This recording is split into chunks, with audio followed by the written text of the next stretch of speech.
Hi friends, ఈరోజు దగ్గు నివారణకు కావాల్సిన చికిత్స గురించి తెలుసుకుందాం. మనకు దగ్గు కలిగినప్పుడు గొంతు నొప్పి, గొంతు పచ్చిగా అవడం, పొడి దగ్గు, ఛాతీ నొప్పి ఇలా అనేక సమస్యలు దగ్గు ద్వారా కలుగుతాయి. దీనివల్ల మనకు ఇరిటేషన్ కలుగుతుంది. దీనిని మనము మన ఇంట్లో ఉపయోగించే పదార్థాలతో సులువుగా దగ్గును నివారించుకోవచ్చు. గ్లాస్ నీటిలో కాస్త అల్లం వేసి మరిగించి ఆ నీటిని తాగాలి. రుచి కోసం తేనె కలుపుకోవచ్చు. పాలలో మిరియాల పొడి కలిపి రోజుకు 2 సార్లు తాగాలి. వెల్లుల్లి, తేనెను మిశ్రమంగా చేసి రోజుకు 2-3 సార్లు తినాలి.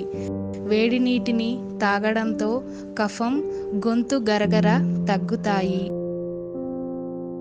పాలలో నీటిలో చిటికెడు పసుపు వేసుకొని తాగాలి. ఛాతీ భాగంలో నొప్పిగా ఉంటే వేడి నీటితో చిటికెడు పసుపు వేసి ఆవిరి పట్టాలి. తులసి రసంలో తేనె కలిపి తాగాలి. ఇలా చేస్తే దగ్గును సులువుగా, తొందరగా నివారించుకోవచ్చు. ఈ వీడియో మీకు నచ్చినట్లయితే లైక్ చేయండి లేదా కామెంట్ చేయండి. మరిన్ని అప్డేట్స్ కొరకు మా జేకే క్రియేషన్ ఛానల్ను సబ్స్క్రైబ్ చేయండి. Thank you.